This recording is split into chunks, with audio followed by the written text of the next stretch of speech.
পাত্র মিত্রদের ডেকে বলছে, ওরে এটা কার যজ্ঞের অশ্ব জানো? এটা যে আমার প্রভু শ্রীরামচন্দ্রের যজ্ঞের অশ্ব। এই অশ্ব তোমরা কেউ বন্ধন করো না, এই অশ্ব তোমরা কেউ বন্ধন করো না। এবার ভরত শত্রুঘ্ন গিয়ে কোশাল রাজাকে যজ্ঞের নিমন্ত্রণ করে সারথীকে বলছে, ও সারথী, এবার এই অশ্বটি তুমি দক্ষিণ দেশে যাত্রা করো। দক্ষিণ দেশে চিত্রকূট পর্বতে বসে ধ্যান করেছেন বাল্মীকি। যেই না যজ্ঞের অশ্বটি ওই দক্ষিণ দেশে পদার্পণ করেছে, সঙ্গে সঙ্গে বাল্মীকি মুনির ধ্যান ভঙ্গ হয়েছে।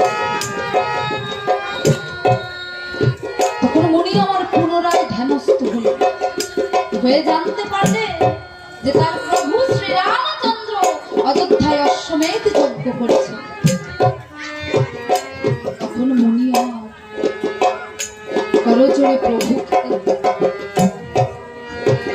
করজোড়ে প্রভুকে স্মরণ করে বলছো,